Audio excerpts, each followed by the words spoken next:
días hemos estado leyendo, Eliseo, y viendo sobre el conflicto bélico entre Israel e Irán.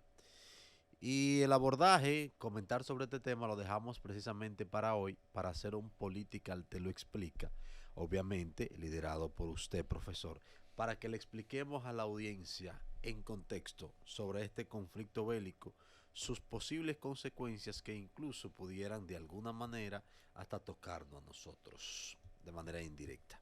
Conflicto Israel e Irán, Political Te lo explica. Bueno, este es un conflicto que comienza en el año 1979, cuando gana en Irán la revolución islámica, encabezada por el ayatollah Ruhollah Khomeini. Eh, en ese año, el rey de Irán, que era el Shah, Mohammad Reza Pahlavi, sale de Irán depuesto en medio de unas revueltas, una huelga general, unas manifestaciones que fueron reprimidas de forma muy violenta. Ya el Shah estaba enfermo, tenía cáncer, un cáncer linfático, ya estaba muy diezmado, y los medicamentos que le daban ya lo tenían fuera, o sea, ya estaba perdiendo facultades. En ese ambiente se produce esta revolución y traen a un clérigo, o sea, una autoridad religiosa, como es el ayatollah entre los chiitas. En el Islam hay dos corrientes grandes, que son el sunismo y el chiismo. Los chiitas son radicales, son los que interpretan el Corán de forma literal. Son Esos como son, los esos, rabacucos, digamos. esos son Sí, los sí, de sí. Chiva. Los No, de no, Chiva. no, no, la chía es son es es un canon bajo el cual se interpreta el Corán. Y la sunna son vamos a decir, unos versos. Esposa mía bebe chía. Sí, bebé chía. La esposa mía bebe chía con jugo. Chi- Sí, bebe chía. No, es otra cosa. No, granito. Entonces, bueno, hay diferentes estructuras. Una cree que el poder se transfiere por vínculo sanguíneo con el profeta, que es el chiismo, y otras cree que puede haber una transferencia de poder de jerarquía religiosa dentro del Islam por otros mecanismos. Eso es la sunna, los suníes. Entonces, o sunitas. Entonces, esas dos corrientes, Islam es la primera república islámica manejada por los chiitas, que son los más radicales, como el ayatollah. Hay diferentes niveles de clérigos. El ayatollah Khomeini era un ayatollah marja, que son el máximo nivel. Después están los ayatollah islam, o sea, los que son los equivalentes como a los obispos, los cardenales, etcétera, en el cristianismo. Bueno, entonces, en Irán había un programa nuclear que funcionaba desde el 1957. Irán era una potencia. Irán fue el territorio por donde los ingleses en el 41, en la Segunda Guerra Mundial, pasaron más del 30% de la ayuda que le dieron a los rusos en la Segunda Guerra Mundial cuando peleaban los dos del mismo lado. Por ahí era que metían toda la ayuda a Irán, a Azerbaiyán y luego a Rusia. O sea, es para que se tenga una idea, porque Irán ha sido invadido 3 veces o atacado, pero Irán nunca ha atacado a nadie. Irán fue invadido en el 41 por los ingleses, fue invadido en el 80 por Irak y ahora está bajo ataque de nuevo por los israelíes. Entonces, se tenía un programa nuclear que funcionaba. ¿Qué pasa? Al ganar la revolución islámica, enemistarse con Israel y con el resto de Occidente, secuestraron en el 80 al personal de la embajada norteamericana durante 444 días. Hay una película de esa muy buena que se llama Argo, de Ben Affleck, que ganó Oscar. Un año y pico secuestrado. Estados Unidos rompió con Irán, pero en ese secuestro, Irán adquirió toda la información de inteligencia que tenían los Estados Unidos, porque el cuartel general de la CIA de la región funcionaba en Teherán, en la capital de Irán. Sí, los iraníes adquirieron toda la inteligencia y destruyeron todo el sistema de inteligencia la lista de los agentes de inteligencia que habían en toda la región, le dieron de baja a todos. Dejaron a Estados Unidos sin inteligencia. Y eso permitió que se fundara Hezbollah en el Líbano, que es enemigo de Israel. Hezbollah significa el partido de Dios. El partido en árabe, y Alá es Dios. Hansel tenía un amigo que era de que que no, duro. Yo lo escuché. Mi amigo y compañero, abogado, comunicador, Humberto Paniagua. Él se mantenía en Hezbollah. Él era de que analista internacional. No. Yo lo puse 3 veces. Espérate. Él era hezbolólogo. No. Mi amigo Humberto Paniagua, duro de Boca de Yuma, la Altagracia. Pero tú eras que decías de que vamos a ir al hezbolólogo. Éramos compañeros en el sol de la mañana de 5 a 7. Hezbollah y se mantiene. Está ahí todavía, yo lo veo. ¿En Hezbollah todavía? No, en el sol de la mañana. Continúe, profesor. Mi amigo Humberto Paniagua. Abogado de los tribunales de la República. El mejor. ¿Qué sucede? No es el mejor, ¿Qué sucede? Pero es internacionalista, abogado Pero internacionalista, de Hezbollah, igual que Eliseo. No. Pero él ¿Cómo igual que Eliseo, Hansel? ¿Eres abogado? ¿Cómo? Sí. ¿Y Eliseo abogado? Sí. ¿Eliseo internacionalista? Sí. ¿Experto en política internacional? ¿Tú y John Berry son igual? No, espera. Pero vamos a... O el Pachá. No. Él habla por un micrófono. Tú hablas por un micrófono. Él controla una consola. Tú controlas una consola. Ajá. Es lo mismo. Duro, Humberto, mío. Entonces, sí, salúdalo a todos. Oye, para que quede bien. Salúdamelo a todos. Entonces, bueno, ¿qué pasa? ¿Qué pasa? Para que la gente tenga una idea, Irán mide 1.7 millones de kilómetros cuadrados. O sea, no es un paisito.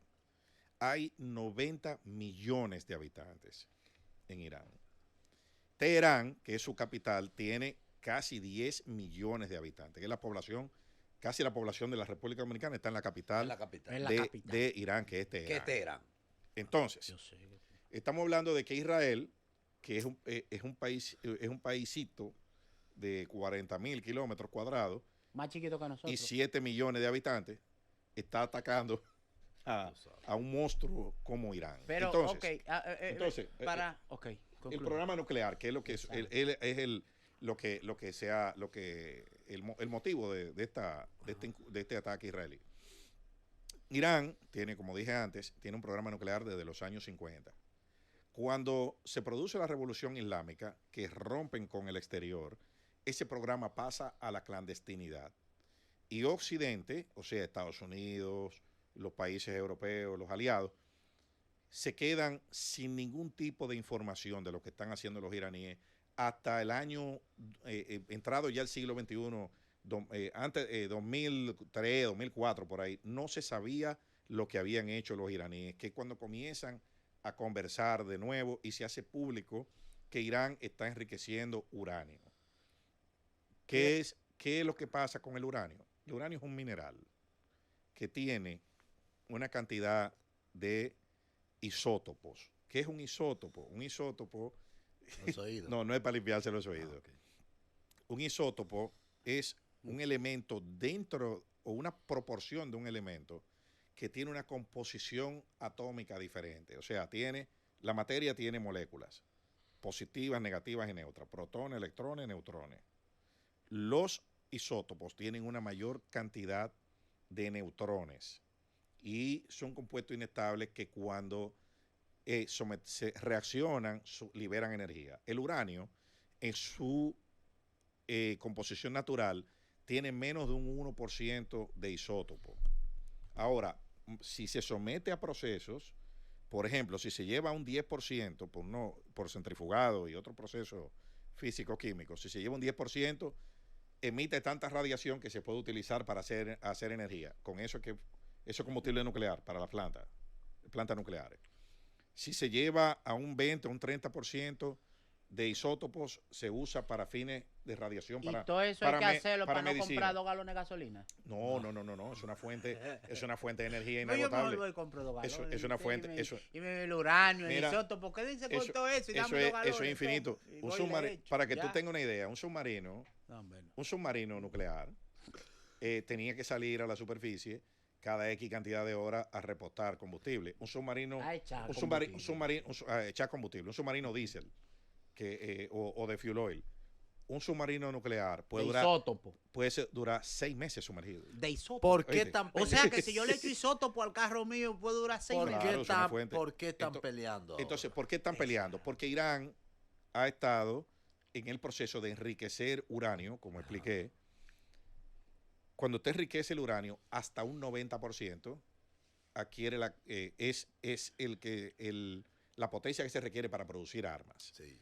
Hace 10 años, alegadamente, porque nada de eso se ha probado todavía, alegadamente Irán ya había enriquecido uranio hasta un 60%.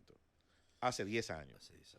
Entonces, se cree que en estos últimos 10 años Irán ha aumentado su capacidad de enriquecimiento de uranio y que ya o bien posee o está cerca de poseer uranio a un 90% que le permite producir un arma nuclear. Eliseo, ok, perfecto. Ahora, aplatana eso, la explicación está técnica, está fascinante, pero aplatana por qué el bombardeo de Israel a Irán, aplatanado, directo. Mira, ¿Por qué le entran a bombar?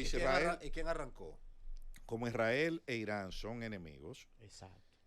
Israel y como Irán es un país muchísimo más grande y con muchísimo más habitantes, con un ejército más grande que el de Israel, Israel considera como una amenaza directa a su misma existencia como Estado el que Irán tenga armas nucleares. Y por eso, entonces, lleva a cabo una serie de ataques preventivos contra las instalaciones donde ellos alegan que se están produciendo esas armas o se podrían producir. Y ese fue el ataque que ustedes vieron. Ahora, ¿qué pasa? Hay discurso de Netanyahu, que es el primer ministro israelí. Sí, ese también lo mencionaba Humberto. Desde el 1997, oigan esto, 1997, casi 30 años, hablando de que Irán estaba cerca de tener armas nucleares. Hace 30 años que él lo está diciendo. Y ahora, como una paradoja, cuando se están produciendo conversaciones para retomar un acuerdo nuclear con Irán, para levantarle las sanciones a cambio de que ellos se comprometan a aceptar, inspecciones internacionales de la Agencia Internacional de Energía Atómica para que certifiquen si tienen o no. Si sí o si no. Y otro, a dejar de enriquecer uranio. Justo cuando se están produciendo esas conversaciones, la sexta ronda que se estaban dando en Omán, ¿qué resulta? Que Israel va y lo ataca. O sea, así de la nada. Sí, un ataque preventivo, de la nada. Entonces, ¿qué pasa? ¿Cuál es el rol que juegan los Estados Unidos? Tulsi Gabbard, la directora nacional de inteligencia de los Estados Unidos, compareció ante el Congreso en marzo de este año, ante el Congreso norteamericano, y dijo que que la información de inteligencia que posee el gobierno de Estados Unidos es que Irán no tiene esas armas. O dicho sea de paso, dicho de otro modo, Estados Unidos no tiene evidencia ni información de que Irán tiene armas nucleares. ¿Entiendes? Entonces hay un problema de discurso. Por eso es que Trump, que le da todo el apoyo logístico a Israel para que haga todas esas operaciones, porque Israel es una potencia y todo lo que ustedes quieran, pero la Fuerza Aérea Israelí no está en capacidad de llevar a cabo ataques. A un país como ese. A un país a esa distancia primero, y sin apoyo logístico de los Estados Unidos, que le presta los aviones de reabastecimiento en el aire para echar combustible, le da los blancos por satélite y le presta las bases para que los aviones vayan. Entonces, ¿cuál es la posición de Tulsi Gabbard, como dices tú?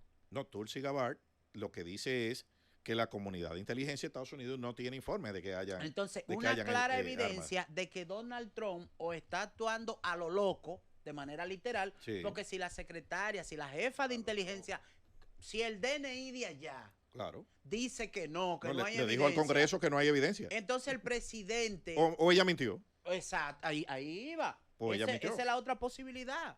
O Donald Trump está actuando a lo loco para aplatanar lo que el profesor está diciendo, o ella está hablando mentira, porque no es posible que el jefe de inteligencia de un país diga que no hay y por otro lado el presidente mande o coopere o financie el ataque. Pero ahora, ¿y si Irán, Eliseo, decide devolver ese ataque y donde se ensamblan o donde se hacen armas nucleares? No debe ser un lugar apartado de la multitud, de la gente y todo lo demás. ¿Y por qué se veía ese bombardeo, la gente corriendo, los niños llorando? Que de este lado del mundo eso rompió muchos corazones. Bueno, lo que pasa es que para mí ambas partes han incurrido en lo mismo, porque recordemos que Israel desde hace 2 años y pico está llevando a cabo una campaña en Gaza donde han bombardeado hospitales, donde han hecho todo ese tipo de cosas,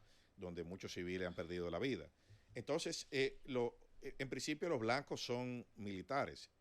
Ahora, en una guerra suceden ese tipo de cosas, se destruyen, hay pérdidas que no necesariamente están relacionadas con el conflicto, o sea, con las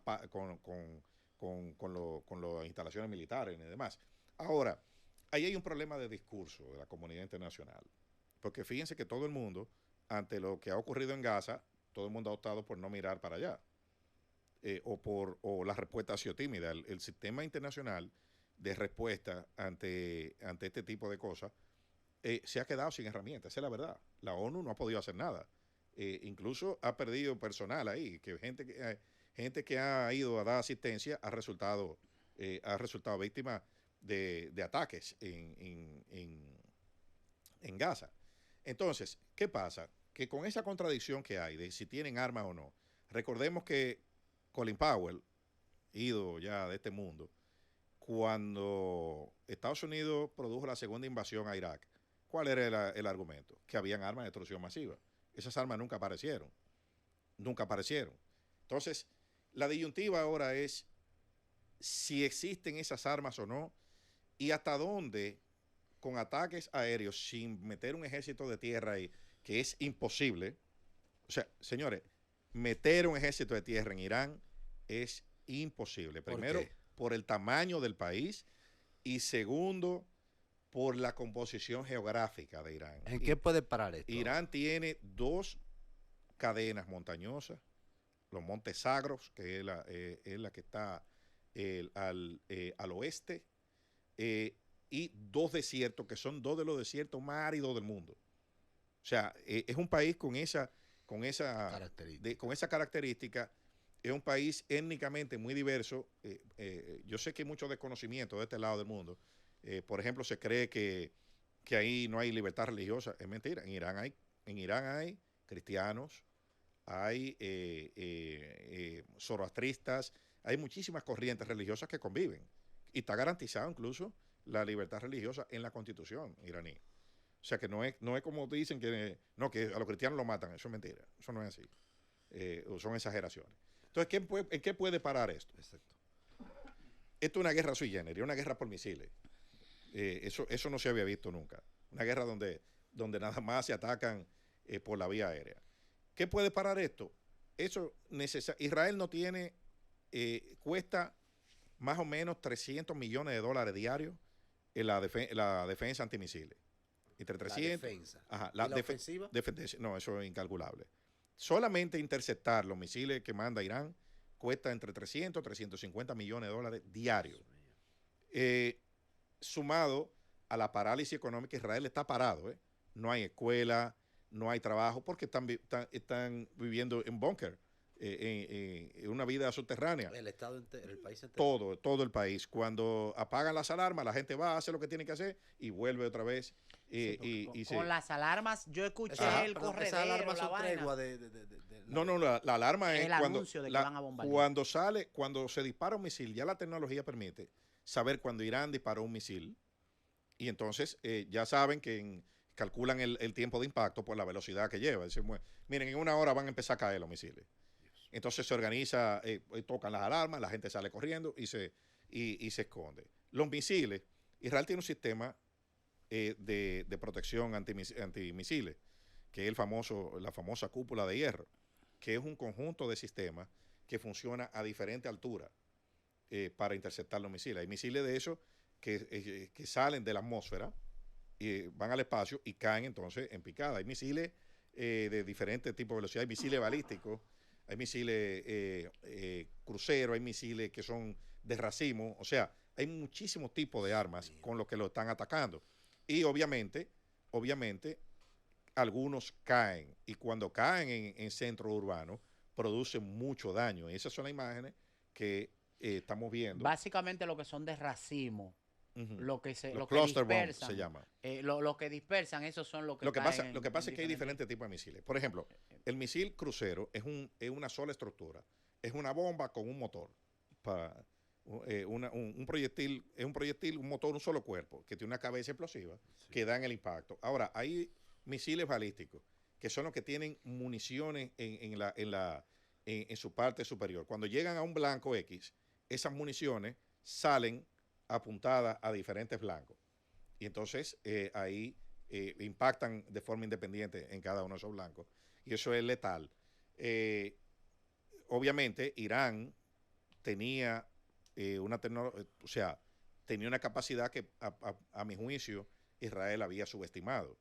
Se habla de que el inventario iraní de misiles es de alrededor de entre 3.500 y 4.000 misiles, de los cuales hasta la fecha de ayer habían disparado unos 400. Hay que contar a ver cuántos Israel pudo destruir antes de que fueran lanzados, o si el inventario estaba subestimado.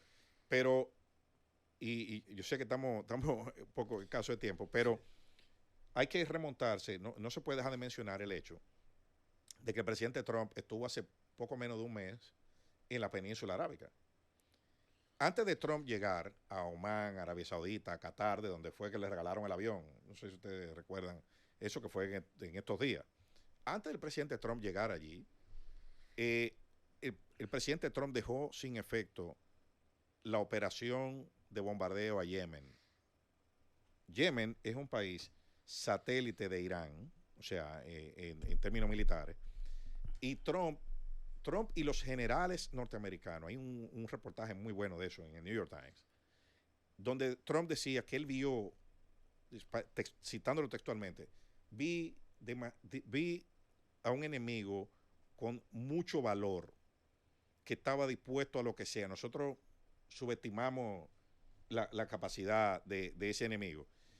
Y dicen los generales norteamericanos que el desplazar tropas para defenderse de Irán puede representar, debilitar otro flanco que proteger, como es el mar del sur de China, para que China no invada Taiwán. Entonces, ¿cuáles son los peligros de esto? Número uno, que no hay una solución negociada. La petición que está haciendo Estados Unidos de rendición incondicional me parece a mí irracional. No creo que Irán se vaya a rendir incondicionalmente si no hay retribuciones para ello. ¿Con qué amenaza Irán si se ve acorralado? Con cerrar el estrecho de Hormuz. El estrecho de Hormuz es el estrecho donde es una zona de unos 100 kilómetros más o menos de ancho, por donde se entra al Golfo Pérsico.